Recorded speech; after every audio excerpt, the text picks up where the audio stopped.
Faly miarabany fiangonana amin'ny anaran'i Jesosy Kristy Tompo ary manonona ny fahasoavany ho aminareo.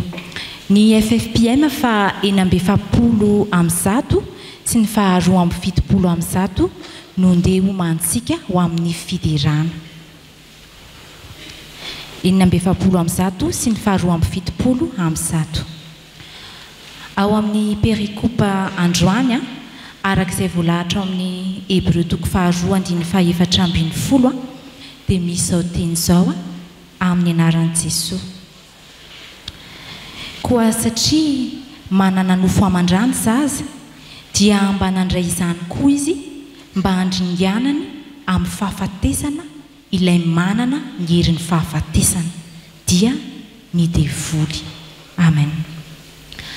Ankalazao ny mpamonjy fa resiny ny devoly ilay mpamitaka, ilay mpakafana isan'andro mba hahatonga antsika hanota, ary efa resiny ihany koa ny fahafatesana. Tsy maty intsony Jesosy Kristy fa velona mandrakizay, ary ny fandreseny dia iombonany amintsika rehetra izay mino azy ihany koa. Dia hidera sy hankalazan'i Jesosy Kristy isika. Jesosy Kristy tomponay eo, ndreto izahay miondrika ampanajana eo anatrehan'ny seza fiandriananao. Avy hankalaza sy hanome voninahitra anao izahay noho ny alehibe ny herinao tsy hay tohaina ka nandringananao ny devoly sy ny miaramilany izay tsy nanana fahefana taminao na dia kely akory aza tamin'izy naka fanahinao. Mankalaza anao ihany koa izahay noho ny fitsangananao tamin'ny maty ka nandresenao ny fahafatesana ilay fahavalo farany izay mampangorohoro ny fanahiny maro. Velona mandrakizay ianao ary tsy manapataperana ny fanjakanao. Derana eo anao. Tompo misaotra anao izahay mizary izany fandreseny izany aminay koa, ka nahatonga anay mba hanana anjara ihany koa amin'ny fitsanganana amin'ny maty. Eny araka ny tenin'ny Paoly dia matoky izahay fa izay nanangana anao no hanangana anay hiaraka aminao rehefa tonga ny fotoana. Ary amin'izao andro pahavelomanay izao dia fantatrao fa mbola betsaka ny tafika ataon'ny Satana eo amin'ny fiainanay mba hampahory sy handavo anay mba tsy fikiranay amin'ny finoananao. Tompo omeo hery izahay mba hanoherana azy ary ampianaro izahay mba hampiasa tsara ny fiadiana ara-panahy rehetra efa natolotra ao anay mba hahafahanay mifaritra tsara amin'ny fanangolena rehetra ataony. Matoky izahay fa tsy irery ao anatin'ny ady hatrehanay satria ianao efa nampanantena fa hamomba anay mandrakariva mba raha-pahatonga ny fahataperan'izao tontolo izao ary tsy misy maharombaka izay eo am-pelantananao. Raiso ny dera tolotra ianao Jesosy malalo. Amen. Anao ny dera rizanakirai, anao ny fandresena ripanjakana, ny fasana ny voa noho ny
eo amin'ny hebreutoko faharoa eo ihany a fa eo amin'ny andiny fahafito ambin'ny folo dia misy zao teny izao amin'ny anaran'i Jesosy koa amin'izany dia miendrika mba hatao tahaka ny rahalany amin'ny zavatra rehetra izy mba hompisorona be mamindra fosy mahatoky ny amin'ny Andriamanitra mba hanaovany fanavotana noho ny heloky ny olona. Amen. Tsindriana manokana ilay hoe nanao fanavotana noho ny heloky ny olona.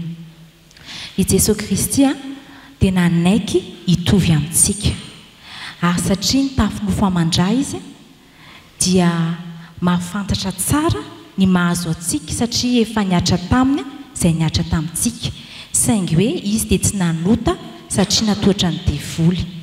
Tsarovy ry havana fa ny maha-olona any Kristy no nahafahany nanefa ny sanda ny fanavotana antsika tamin'ny alalan'ny fahafatesany. Mifalifa efa olom-boavitra ianao raha toa ka efa nandray marina ny Jesosy Tompo sy mpamonjinao. Ankalazao ny anarany masina. Jesosy Kristy Tompo, mankalaza anao izay noho ny alehiben'ny asa fanavotana nataonao anay. Dia rainay ny fanetretenanao nanaiky hitovy aminay olombelona mpanota, niaritra fahoriana sy fijaliana mafy mba hitetiavana izay very. Dia rainay ny alehiben'ny fitiavanao ka nanoloranao hatramin'ny ainao. Eny fa ny ainao mihitsy no nanefa mba hanafaka sy hanavitra ny maro ho afaka amin'ny fahefan'ny ota. Tsy misy fa ianao irery ihany no lalam-pamonjena makany amiray. Ary mbola te hisaotra anao hatrany izay fa fantatray fa na mandraka ankehitriny izao aza dia mbola mifona sy mitalao anay eo anatrehan'ny ray ianao mba azahoanay famonjena, azahoanay famindrampo mamy loatra ny fitiavanao anay Jesosy Kristy. Mangataka ary izay ankehitriny mba ahoreno isan'andro isan'andro ny finoanay mba handraisanay ianao tompo sy mpamonjy marina amin'ny fiainanay ka hanananay anjara amin'ny fanavotanao. Ary ianao ane amindra fo manokana ho an'ireo izay mbola manao tsinitsinina izany asa fanavotanao izany, ireo izay mbola misalasala, ireo izay mbola manamafiatoka ka mandeha araky ny ditry ny fony. Dia irainay mandrakizay ianao Jesosy dia ianao ilay mpanavitra anay. Amen.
Andriamanitra irery ihany voninahitra ary toetra amintsika ny fahasoavany. Amen.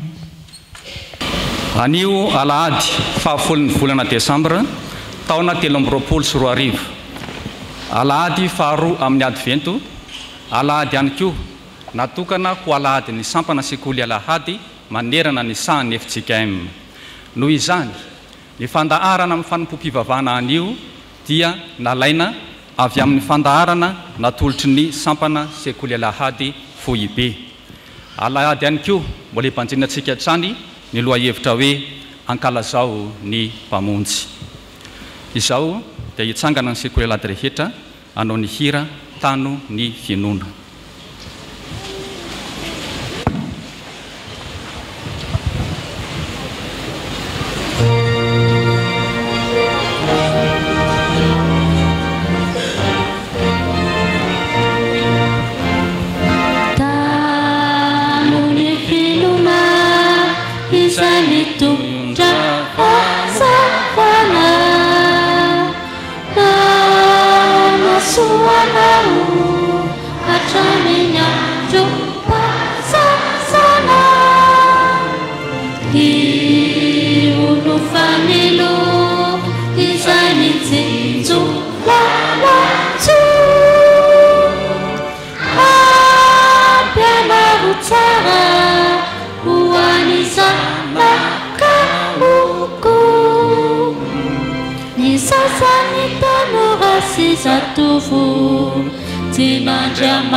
Aminareo any fahasoavana sy ny fiadanana avy amin'ilay ankehitriny sy taloha ary ho avy ary avy amin'ny fanahy fito izay eo anoloan'ny seza fiandrianany.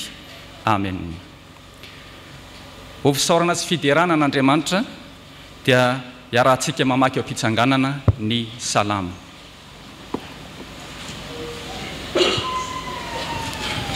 Amin'ny anaran'ny Tompo, sambatra ny mahitsy lalana izay mandeha araka ny lalàn'i Jehova, sambatra izay mitandrina ny teny vavolombelony ka mitady azy amin'ny fonony rehetra. Eny izay tsy manao ratsy fa mandeha araka ny lalana. Ianao namoaka ny didinao mba ho tandremana fatrara. Enga aneka ho tafatoetra ny lalako, hitandremako ny didinao. Dia tsy homenatra aho raha mandinika ny didinao rehetra. Hideranao amin'ny hitsi-po aho amin'ny anarako ny fitsipika ho marina. Ny didinao no tandremako, aza dia mahafoy ahy ianao. Amen.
Vavaka isika.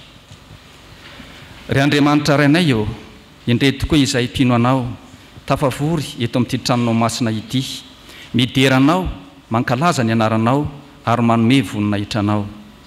Andriamanitra mpamorona izao rehetra izao ianao, koa indreto izahay zanakao, olonao sy ondry fiandrinao, manatrika anao ilay tompon'ny tompo, mpanjaka ny mpanjaka, Andriamanitra tsy toho, mihazona ny zavatra rehetra eo am-pialantananao.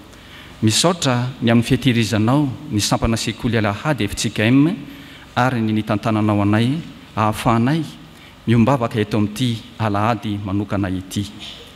Jesosy Kristy tomponay eo, ankehitriny ary mangataka ny fanitrehanao izahay ka ny fanahinao masina no mifatoka anay mandritra izao fanompona masina izao mba iorina tsara ny finoana ianao amin'ny anaranao Jesosy no anaovanay ny vavakay amen. Tonga eo amin'ny fotoanan'ny ankizy sy ny tanora isika zao dia hitsangana ny ankizy sy ny tanora rehetra hanao ny hira voalahatra.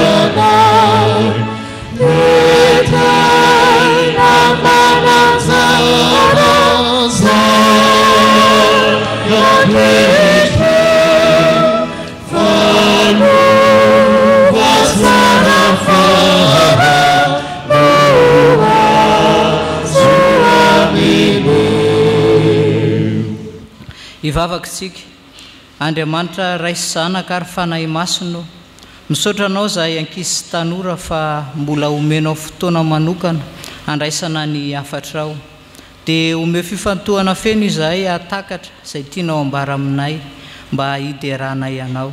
Amen. Petrakitsika. Ny andraisantsika ny afatra dia Matthieu 1:20 andiny 9 tapany B.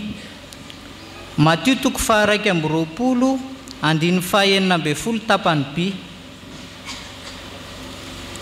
Amin'ny anaran'i Jesosy, avy amin'ny vavany ankizy madinika sy ny zaza minono no nanamboaranao fiderana.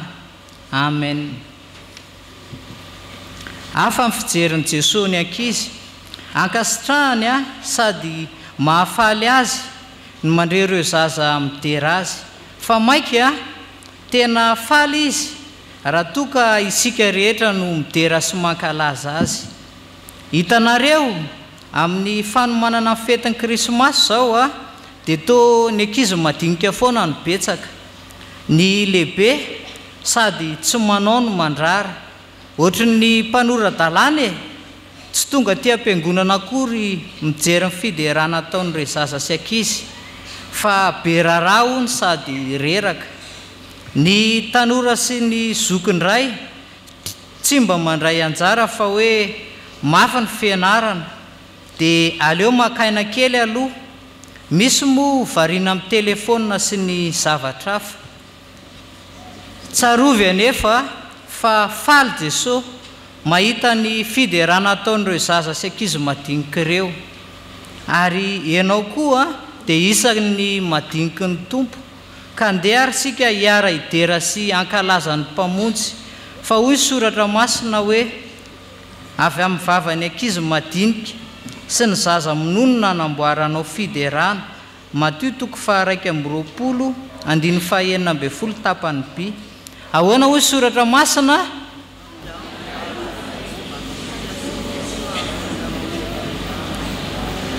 Aiza no ahitantsika an'izany?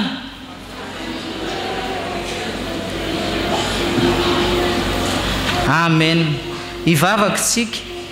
Jesosy Tompo, misaotra anao zahay fa nampatsiahivinao anay, fa izahay dia isan'ny madinika ao ka tianao hitombo amin'ny fiderananao. Ampio ary izahay mba hanao vaindondra raha ny fankalazana sy fiderananao ilay mpamonjy anay. Amin'ny anaran'i Jesosy Tomponay no ivavahanay. Amen.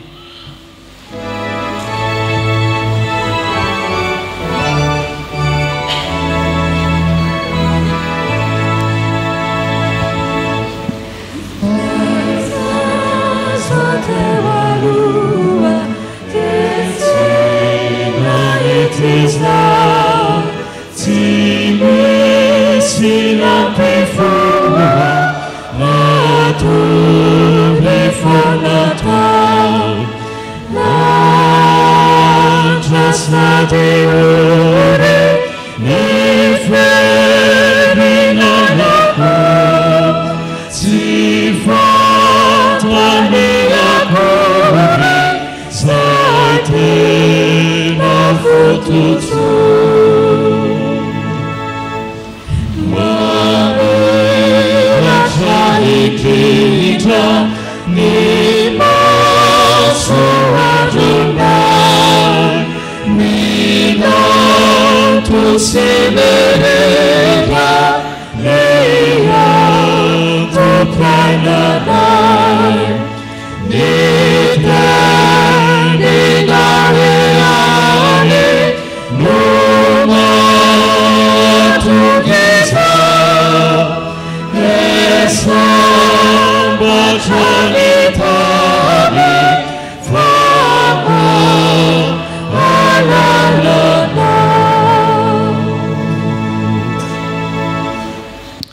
Miaraka ivavaka isika ry Andriamanitra rany tsara indrindro makasitraka anao zahay fa mbola afaka hiaraka maky sy hain'ny afatra indray amin'izao ora sy fotoana izao angatanay tompo fanahinao masiny mba hameno anay tsirairay avy ny mpamaky ny teny mba tsisy hodisona ho latsaka ny teny izay ho vakiana ny mpanomponao izay hitondra ny afatra ianao ny endriny lelany ary tsy hanambara afa-tsy izay sitraponao izy ary ho anay rehetra mpiainy tompo ianao ny ampitoetra ny teny aty am-ponay mba ho tena mivatsy sy ho an'ny fanahinay tokoa izany dia amin'ny anaranao Jesosy nanaovanay mivavakay amen.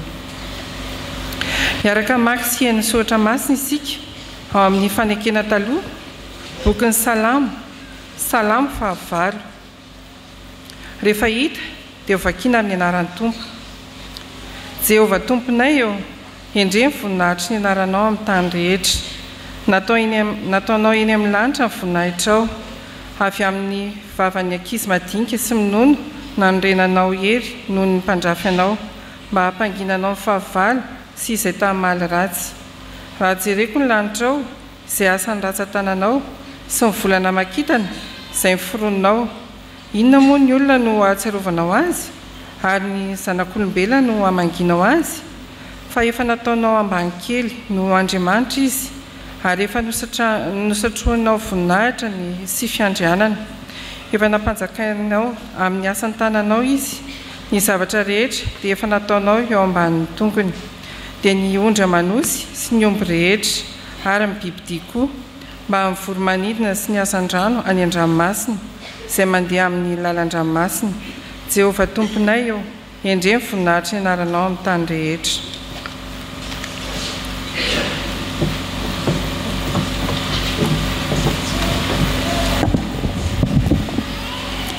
Ho tohizantsika ny famakiana ny soratra masina ao amin'ny fanekena vaovao filazantsara karaky ny Matthieu 7:20 ny andininy 15 ka hatramin'ny 17 ary ho faranantsika ny famakiana ny soratra masina ao amin'ny epistily ho an'ny Hebreo 2 ny andininy 10 ka hatramin'ny 17 rehefa hita dia ho vakiana amin'ny anaran'ny tompo.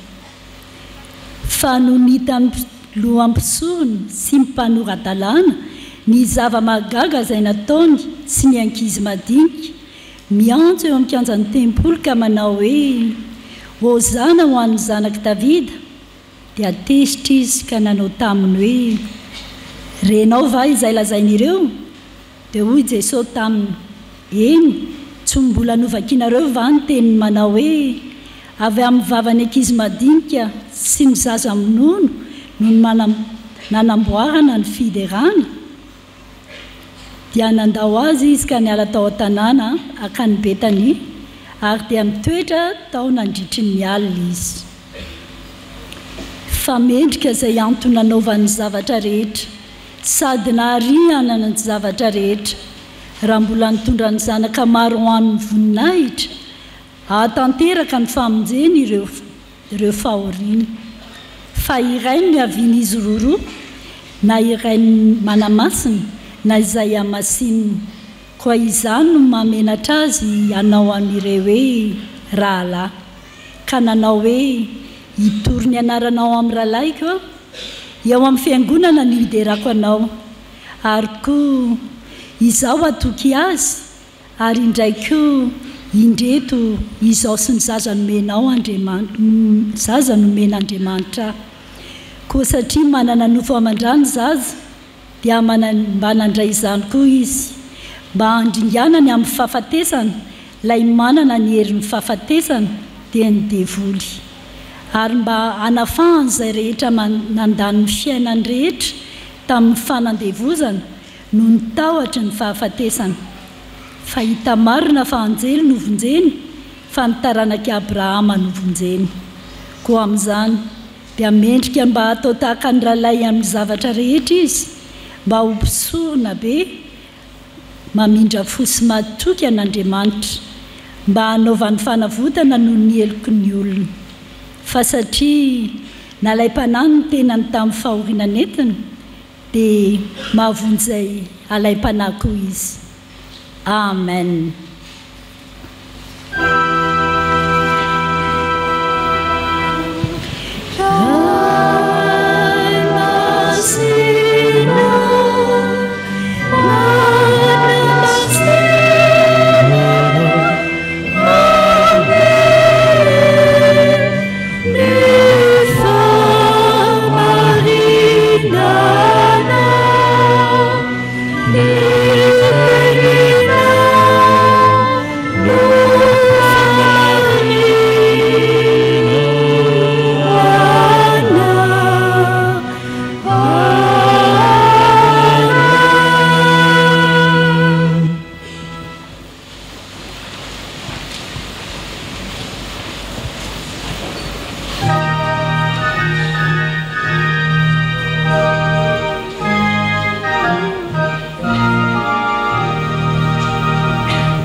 Mbola ampitombona ho amintsika rehetra ny ry havana ny fiadanana sy ny famindrampo avy amin'Andriamanitra sy Jesosy Kristy tompontsika.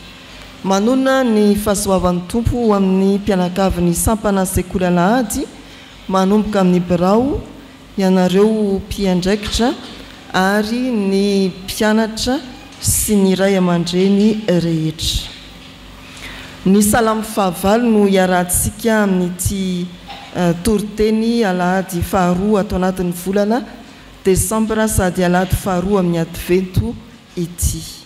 Ary dia ny fanahin'ny tompo ampahitantsika zava-mahagaga ao amin'ny lalàny indray. Inona moa ny olona? Izany no fanontaniana ahitam-baliny atao amin'ny salamo fahavalo. Inona moa ny olona? Ny valiny dia atao amin'ny salamo fahavalo. Raha betsaka ny manontany fa tsy mahita valiny. Misy ny zanak'olombelona variana amin'ny fikarohana dia manadino ny mitady an'Andriamanitra ao anatin'izany fikarohana. Ny vali teny hoe inona moa ny olona izany.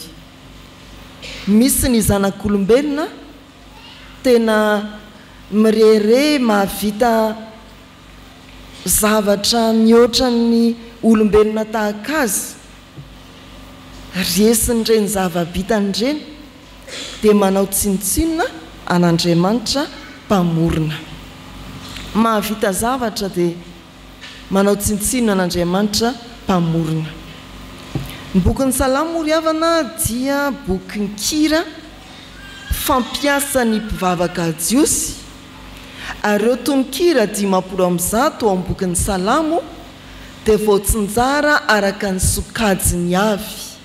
Misy salamo fitarainana, misy salamo fibebahana, misy ohatra ny salamo fiderana, tahaka an'izay sokajy misy ny salamo fahavalo. Fa ao amin'ireo salamo fiderana indray misy ny salamo fahavalo dia mbola ahitana hoe ireto salamo fiderana ireto dia fanao amin'ny fotoan'ny piravoravon'ny fiangonana. Ireto salamo fiderana ireto dia fanao amin'ny vanim-potoana tahaka izao.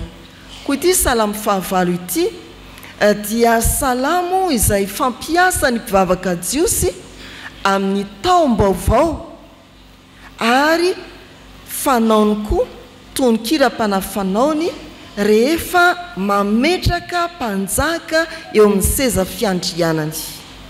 Rehefa tonga ny taona vaovao dia anisan'ny tononkira iraina ny salamo fahavalo. Rehefa misy mpanjaka apetraka amin'ny seza fiandrianany dia iraina koa ny salamo fahavalo.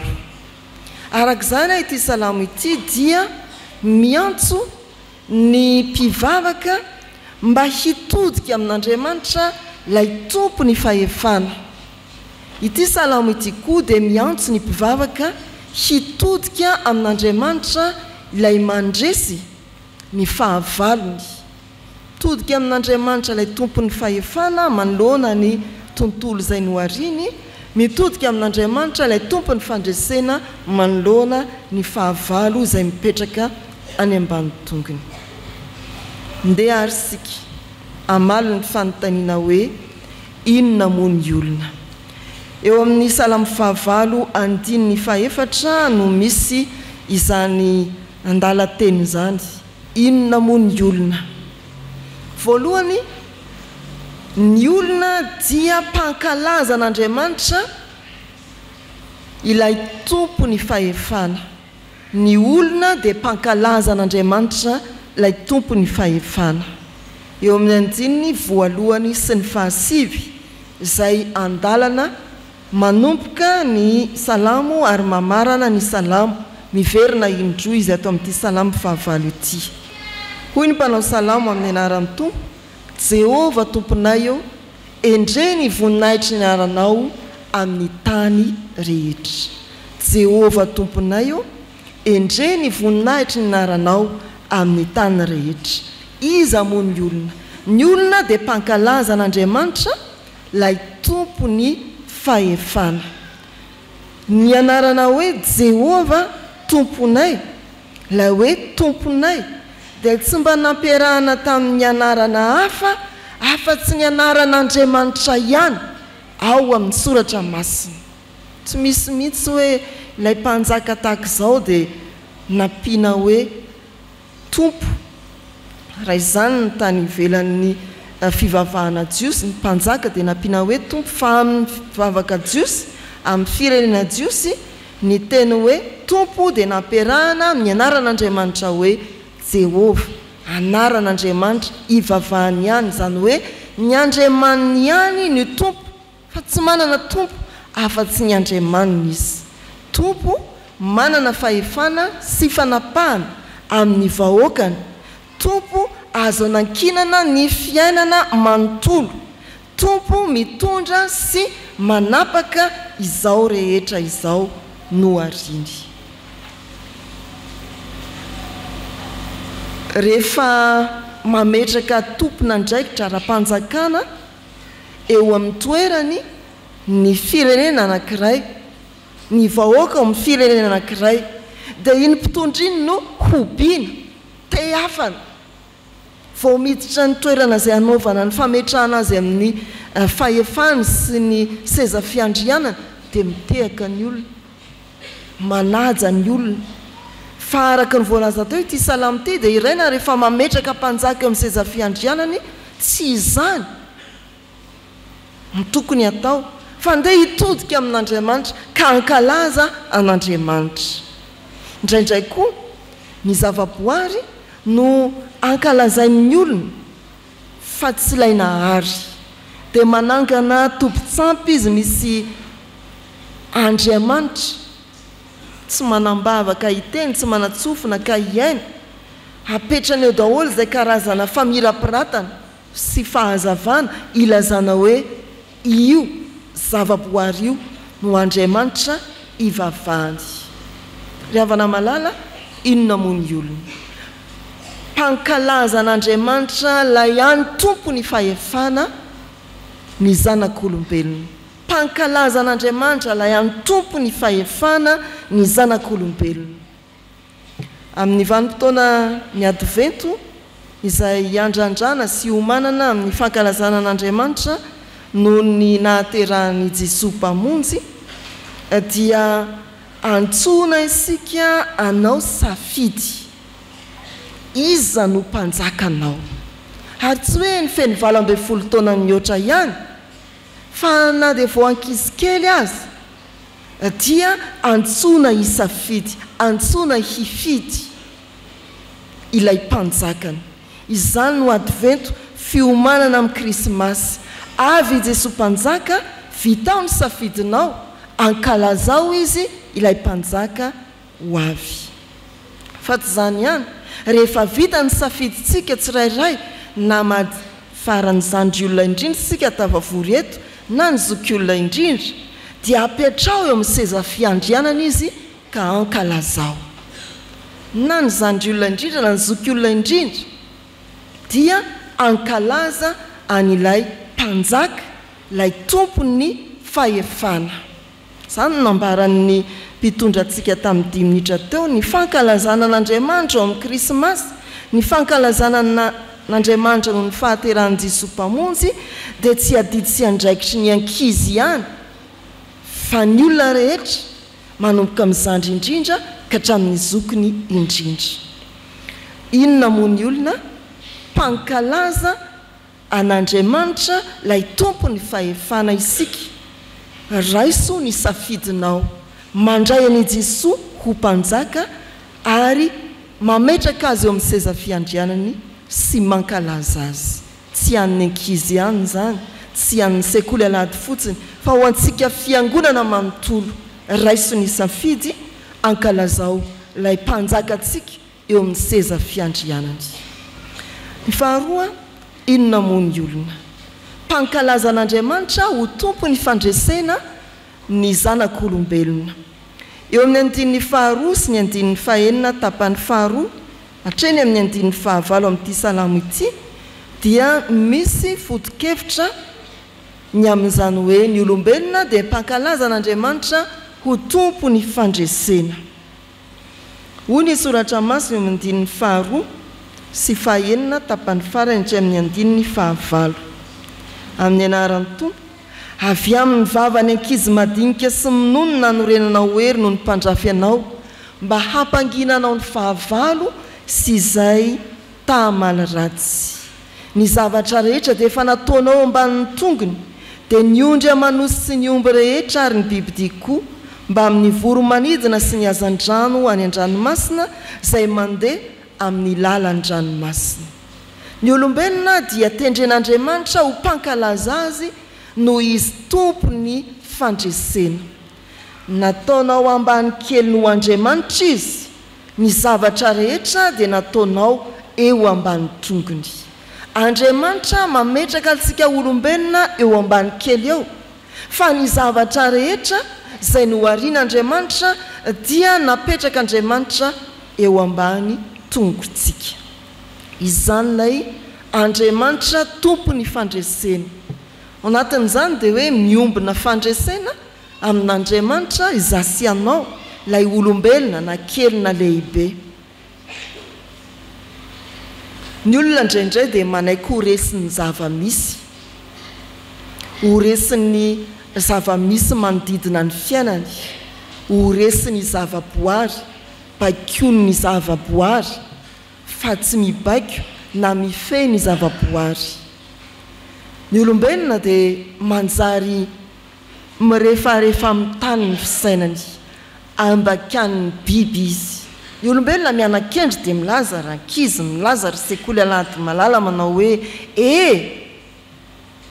afaka mivady angeny lehilahy sy lehilahy, vehivavy sy vehivavy bado be ilay olombelona ankehitriny. Fa manontany Andriamanitra, manontany antsika koa eny amin'ny fiarahamonina eny, nareo ve efa nahita akoholahy manambady akoholahy na akohovavy manambady akohovavy? Izany no firehefarehefa ny fisainany olombelona. Lazainy fa afaka mivady ny lehilahy sy ny lehilahy, vehivavy sy vehivavy. Nefa Andriamanitra azy mbola manome fahendrena ny akoho, akoholahy sy akohovavy ihany, fa tsisy akoholahy sy akoholahy zany na akohovavy sy akohovavy. Mbola ambany noho ny fisainan'ny biby, ny fisainan'ny zanak'olombelona ankehitriny izay mivohy foto-kevitra lavy ny faharian'Andriamanitra, lavy ny soratra masina.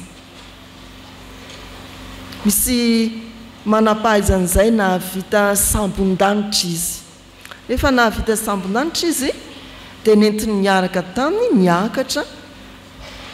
miaraka tamin'izany sambon-danitra izany, niditra tao mialika an'izay tena tsy foiny. Ary rehefa tany izy dia tsy hitany tokoa ary izay ho vadiana. Dia iza ny vadiana? Le alika. Zany ilay olombelona miseho fa manam-pahaizana sy fahalalana, kanefa mirehefarehefa latsaka ambanin'ny biby izay tokony ho feheziny ataony mitovy lanjaniny, izay tokony ho bakiony ataony mitovy fahefanaminy. Resin'ny zavaboary isika indraindray, resin'ny biby isika rehefa miadaladala tsy manaraka ny sitrapon'Andriamanitra. Inona moa ny olona? Pakalazan'Andriamanitra tompony fandresena ny olona, nataony ambany kely no Andriamanitra ny olona mba hife ny zavaboary. Ambany no Andriamanitra isika ary mametraka atsika fahatokisana ho antsika hitantana ny zavaboary, hife ny zavaboary Andriamanitra. Dia izao rehefa tenenina ianao hoe olombelona ianao, fehezy tsara ny biby, fehezy tsara ny zavaboary, karakarao ny asa tanan'Andriamanitra. Ianao no nametrahany fitokisana ho mpiara-miasa aminy. Ilay Andriamanitra manana ny fahefana mampandresy anao hibaiko ny zavaboary rehetra. Mifehany ary dia izao, ny Salamo 9 dia tsy azo lalovana rehefa taom-baovao ny fiangonana, tsy maintsy tsaroantsika. Ny Salamo 9 dia mampitodika antsika amin'ilay tompony fahefana, tompony fiandrianana, tompony fandresena, mamangy antsika Andriamanitra amin'ny alalan'i Jesosy Kristy. Inona moa ny olona ny atsiarovana ho azy? Inona moa ny zanak'olombelona no amangina ho azy? Mamangy antsika olombelon'Andriamanitra mba ahatonga antsika ho tompona andraikitra eo amin'ny zavaboary, avaoza ny fahalorantenanao hiara-iasa amin'Andriamanitra. Mahatsiaro antsika zanak'olombelon'Andriamanitra. Inona moa ny olona ny atsiarovana ho azy? Mahatsiaro antsika Andriamanitra ankalazao amin'ny mahatompo ny fahefana azy Andriamanitra.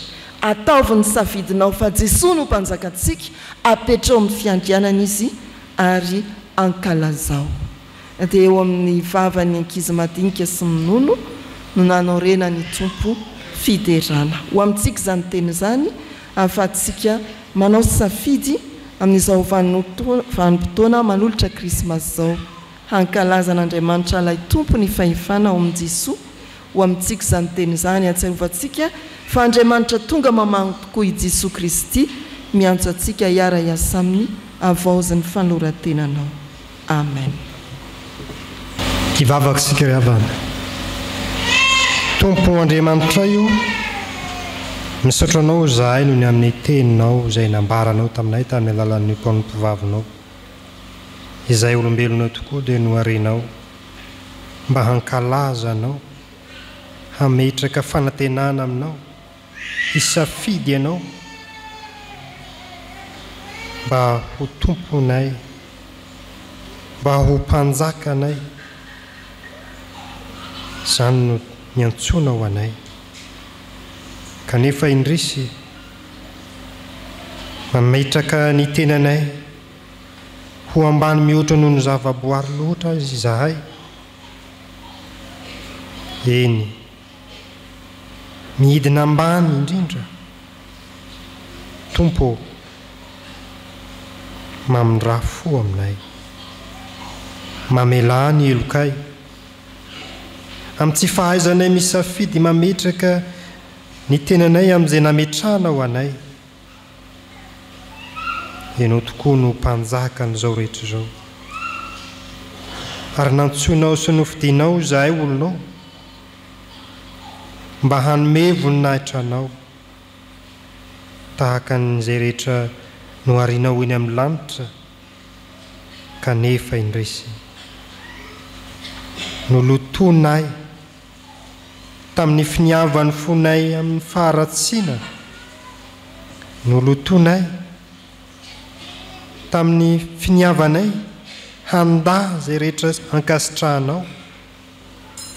Izany antsonao ny antefa taminay izany. Diovy amin'ny ranao zahay Tompo, dia ilay ranao Jesosy Kristy, ilay tonga olona,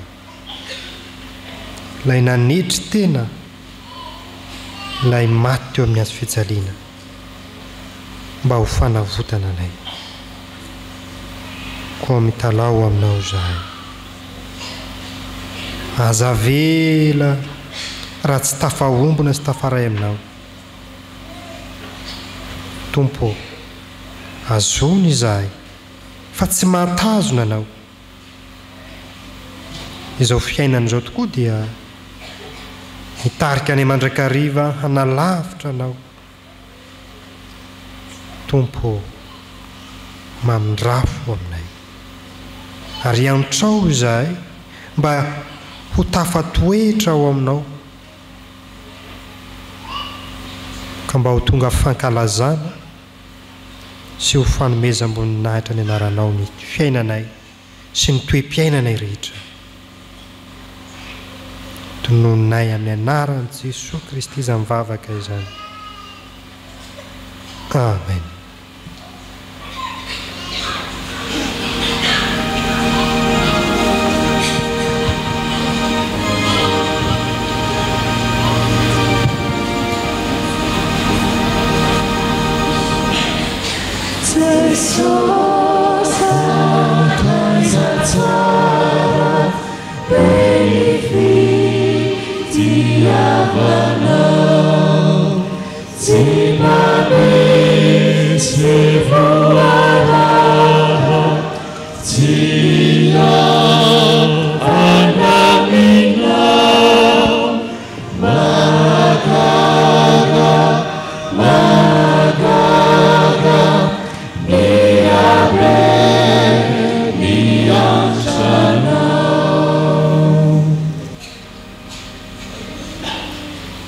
Riavana ho atsika izay nieky tokoa ny fahotantsika teo anatrehan'ny Tompo, ary ny bebakamarina tokoa mitsangana andreny teny somahafaly atolotry ny Tompo antsika ho famelana ny herintsika.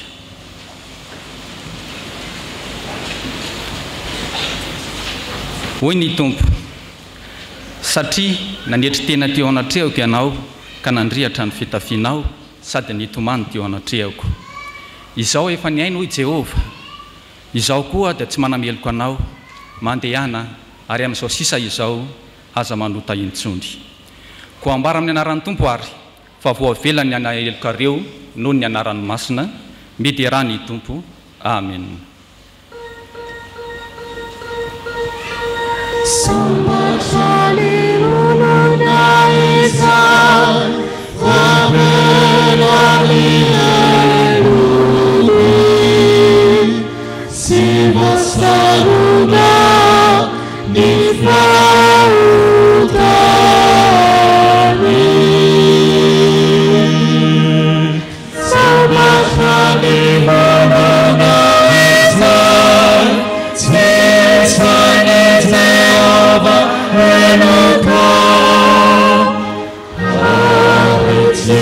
Sofita, mi farà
ry havana ny olona voafelahelika dia asay manambara pahibe maso ny finoany ko andeha isika hiaraka nonona ny fanakempinoana laharana faharoa manao hoe isika minon'Andriamanitra iray ray tsy to fanao lanitra sy ny tany ary Andriamanitra dia hitana antsika ary an Jesosy Kristy zanan'ilay tokana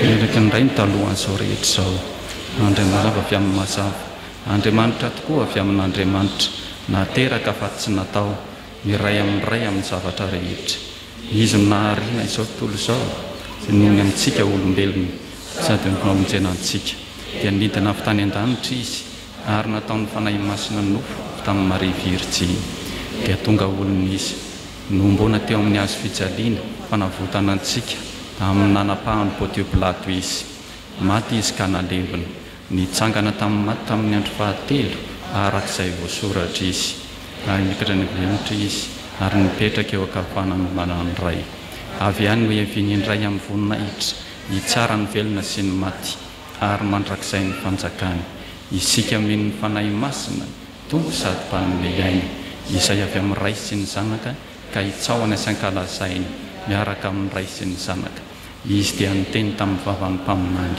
isika amin'ny fiangonana iray masina no maneanerana izao tontolo izao isika manaiky ny batisa iray ho famelan-keloka sy manantena ny fitsanganan'ny maty ary ny fiainana mandrakizay amen.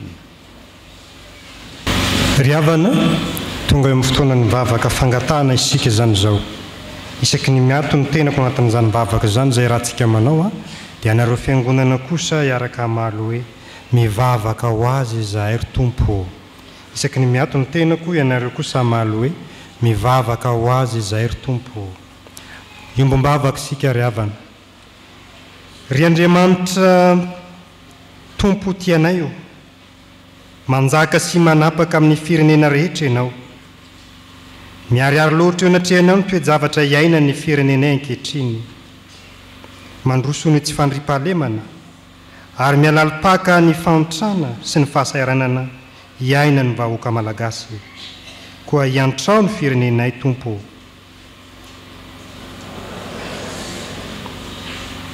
ry Jesosy Kristy tomponay io tompo sady lohan'ny fiangonana ianao ankehitriny tonga ny taom-panavaozana eny amin'izao taom-baovaon'ny fiangonana izao dia hanavaozana indray ireo tomponandraikitra rehetra atao anatin'ny san'ny FJKM isy anambaratonga andrafitra sy ny ambaratonga pahefana manomboka any amin'ny foibe ny synodam-paritany ary ny fitandremana koa irinay mba ho ny hintsim-ponao Andriamanitra sy ny sitraponao no hahatanterahany fifidianana rehetra ary hahatanteraka ny fanavaozana rehetra ka hanomana olona sahady ianao mba hahatanteraka sy halavorary zany mba hahatonga ny fiangonanao ho fanasina sy ho fahazavana hiaina eto anivon'ny firenenay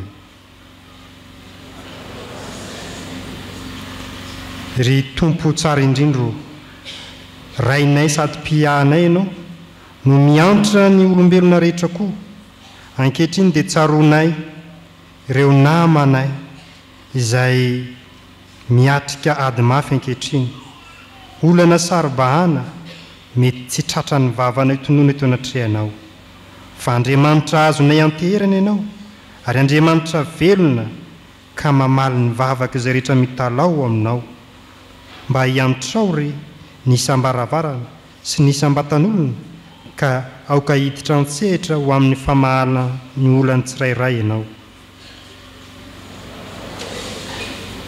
mivavaka izahay tompo ny amin'ireo rehetra izay azony manjo na moyavatiana sarakolona irery eny mafy aminay olombelona ny fisarana manaina ko angatanay ny fampiononana sy ny fampahirezana avy amin'ny fane masina ho amin'ireny havana ireny. Ry tompo Andriamanitra io, Andriamanitra ny fanasitranana ianao, efa nitondra ny aretinay tamin'ny alalan'i Jesosy Kristy teo amin'ny hazo fijaliana, koa na iza na izy, na aiza misy marary na eto amin'ity toerana ity na any amin'ny tobim-pahasalamana, mety hoe ny an-dalana koa azy, mba ataovy manana anjara fanasitranana avy aminao sy ny diakapoka niatra taminao zay ry Jesosy Kristy tomponay. Izany nivavakay Andriamanitro tononinay sy atolotra eto anatrehanao noho ny amin'ny Jesosy Kristy zanakao mpamonjy anay, lefa nampianatra anay mivavaka manao hoe: izay ny an-danitra, ho masinina neny anaranao, ho tonga neny fanjakanao, hatao neny sitraponao hoe ty antany tahaka neny an-danitra, meo aneny io ny anina sahaza ho anay, ary mamelana elokay tahaka namelana izay meloka taminay, raza mitondra anay mifankampanahy, fa manafahany amin'ny ratsy, anao ny fanjakana sy ny hery, ary ny voninahitra mandrakizay. Amen. Manantitra trany ny fiarabana antsika rehetra amin'ny anaran'ny Tompo. Izao dia ho vakiana amintsika ny afatra avy amin'ny foibe sekoly alahady. Ry havana, ho aminareo aneny fahasoavana sy ny fiadanana avy amin'Andriamanitra ray sy Jesosy Kristy tompontsika. Ny alahady 10 Desambra taona 2022 no andro voatokana ho alahady ny sampana sekoly alahady manerana ny sahany FJKM. Indro atolotra antsika ny fandarana iombonana amin'ny fotoana io. Ho hitantsika amin'izany koa ny tatitra mikasika ny rakitra sy ny adidy izay nandraisan'ny isa-pitandremana sy ny synodam-paritany anjara. Isaorana sahady ny fitandremana izay tsy mitsahatra manokana rakitra ho an'ny foibe sekoly alahady, toy izany koa ny synodam-paritany izay manefa hatrany ny adidiny. Entanina kosa ireo izay mbola tsy nahavita ny anjarany.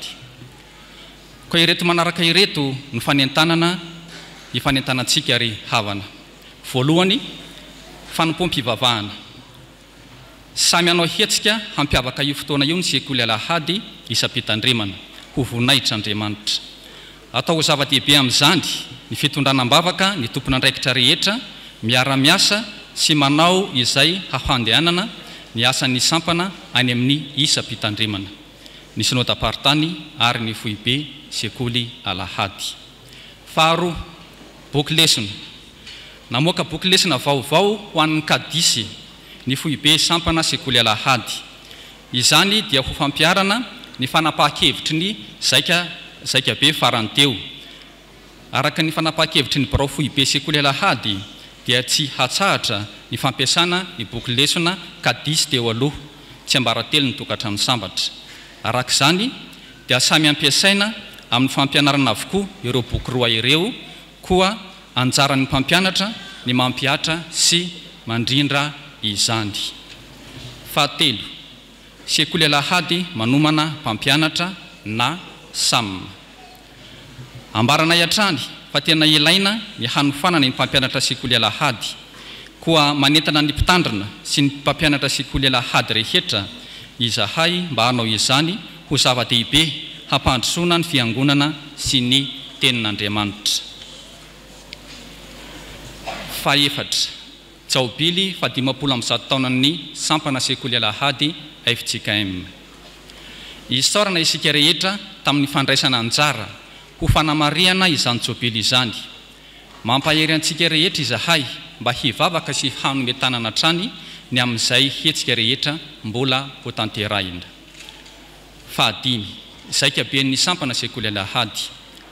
Ho tanterahina ny 4 ka hatramin'ny 7 volana Septambra 2022 any Anosy-be, synodam-paritany faritany voalohany Antsiranana na ASP18 ny zaika ben'ny sampana sekoly alahady. Koa aoka samy hiomana ny sy hivavaka ny amin'izany isika. homenantsika miandalana ny toromarika sy ny fandaminana ary ny fifampitondrana mahakasika izany. Koa amin'izany ry rahalamalako dia miorena tsara, aza miova ary mahafay be mandrakariva amin'ny asan'ny tompo. Korintianina voalohany 10:20 dia mamangy sy manao veloma mahafinaritra anareo amin'ny anaran'i Jesosy Kristy Tompo izahay. Miarary soa ho amin'ny fankalazana ny Krismasy sy ny fiomanana hiatrehana ny taona vaovao 2022. Antananarivo fa 9 Novambra taona 2022 ny filohan'ny sampana sekoly Alahady Foibe Rakoto Arsoa Ertina Kaleba mpitandrina. Manandriamanitra reriny voninahitra. Amen. Rahantsika mahalala ry avana fa ny volana Desambra dia fararanon'asa ho an'ny fiangonana tsy eto amintsika ihany fa saika maneran-tany. Efa nambara tamintsika ombiany fa raha sitrapon'ny tompo ny sabotsy ho avy izao 19 Desambra dia ifanotrina ao anatin'izany atao hoe bazary fitiavana isika, fanao isan-taona izany. Manomboka amin'ny fitora sasany hatramin'ny 2 ora antoandro. Ataovy ao anatin'ny fandaharam-potoananao zany daty sy ora izany. Sabotsy 19 Desambra amin'ny fitora sasany hatramin'ny 2 ora antoandro. Ao ianao isakafo maraina, ao ianao isakafo atoandro. Fa ho fanomanana izany dia mbola antsoina isika anolo-tanana amin'ireo entana amidy ao amin'ny tsena, na avy amin'ny isa-tsampana na avy amin'ny isam-batan'olona sy isam-pianakaviana. Isaora indrindra ireo efa nandray anjara tamin'izany ry havana, arakaraky ny amaroan'ny entana koa no antenaina fa mahabetsaka ny mpanjifa ao anatin'ny tsena. Dia miomana isika ny hoe raha iantsenanao dia tadiavo aty amin'ny bazary fitiavana aloha ny entana tianao hojerena vao makany amin'ny tsena hafa ianao. Ary ny faharoa fantatsika fa eo amin'ny raharaham-pirenena dia misy antony lehibe iantsona ny vahoaka malagasy. Aza makany aloha raha tsy avy mitsidika ny bazary fitiavana. Dia ho amin'ny fitiavana no iombona antsika amin'izany asa ngezabe zany izay aza tonoina fa tena andraisantsika anjara amin'ny entimanana arabola amin'ny asan'ny fiangonana izao faraparan'ny taona sy fiandohan'ny taona 2022 izao. Iombona ampifaliana ao ambazary fitiavana isika, hanome ampifaliana ary dia hiara-misakafo ampifaliana koa. Hoy ny soratra masina, mahasambatra kokoa ny manome noho ny mandray. Asan'ny apôstôly 2 ny andiny fa 5 tapany farany. Fa raha sitrapon'ny tompo ny alakamisy 2 Desambra izao koa dia ho avy eto amintsika ny mpianakavin'ny mpitandrina ato amin'ny sodapartany Antananarivo Andrefana hiara anao ny Krismasy ankalazan'Andriamanitra noho ny fahaterahany mpamonjy.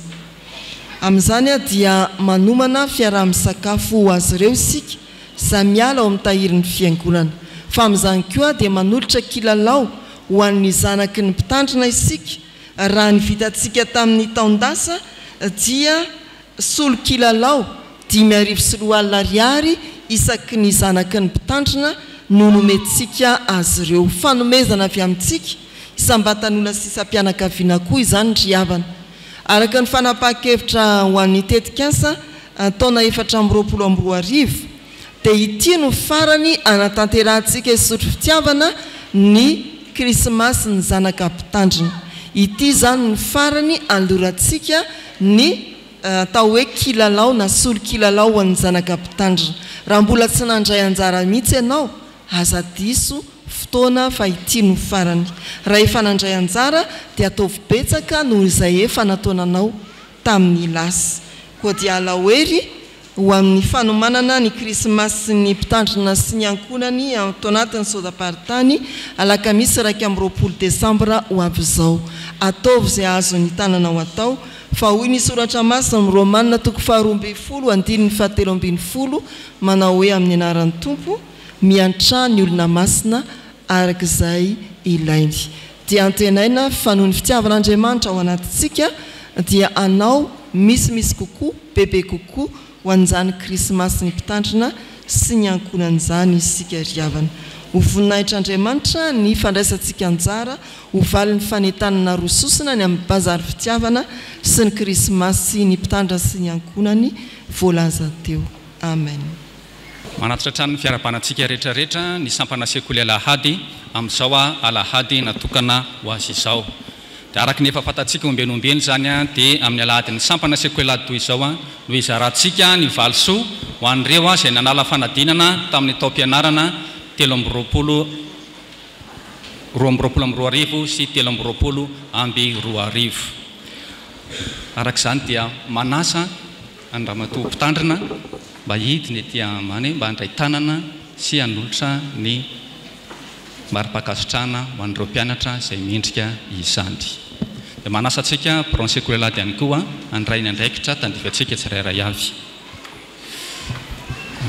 Mialohan'izany rehetrarehetra zany dia misy fanazavana kely sy fanamariana kely entina ho antsika.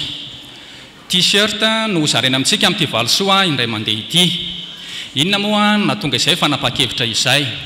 Rehefa mandeha manao fioanambe ny sekoly alahady na mandeha amin'ny koranan'ny sekoly alahady na mandeha amin'ny fiofanana dia isika sekoly alahady isotro fitiavana dia anisan'ireo sekoly alahady FJKM tsy mba manana fanamiana iraisana rehefa mandeha amin'ny karazana fiaonana tahaka ireny.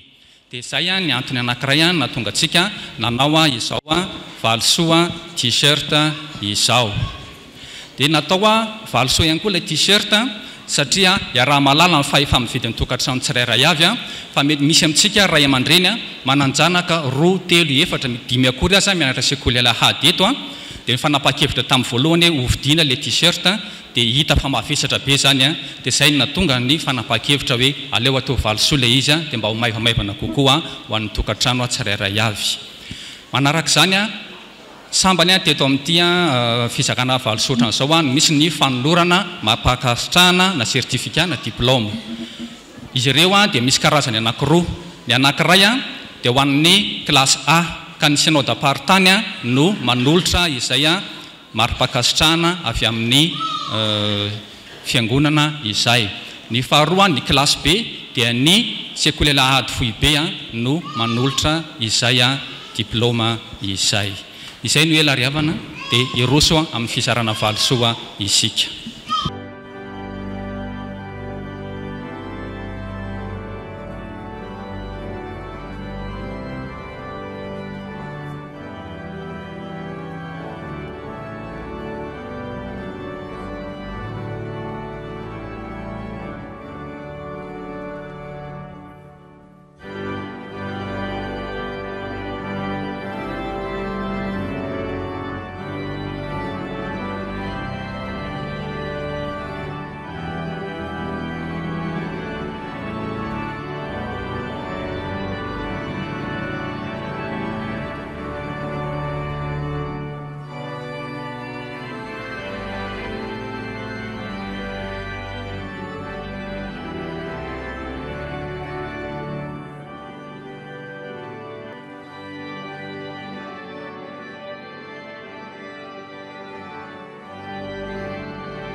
Saotran'Andriamanitra isika no fahatanterahanyity fotoana ho an'ny sampana sekoly alahady ity mitsanganary andray 4 sy tsodrano aorin'izay dia ny hira farany eo amin'ny fandarana no iarahantsika manao ho ny soratra masina araka ny jaonina 7 andiny 4 amin'ny anaran'ny tompo tsy manana fifaliana mihoatra noho izao aho dia ny andrenesako fa mandeha araka ny fahamarinana ny zanako ho tanteraka aminareo ny tsodranotononina amin'ny anaran'ny tompo ny fiadanan'Andriamanitra izay mihoatra noho ny fahalalana rehetra hiaro ny tenanareo sy ny anareo ary ny fanahinareo ho tanteraka tsy anatsiny mandra-piavin'i Jesosy Kristy mpamonjy antsika. Amen.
Ho an'Andriamanitra irereny ny voninahitra amin'ny anaran'ny Ray sy ny Zanaka ary ny fanahy masina.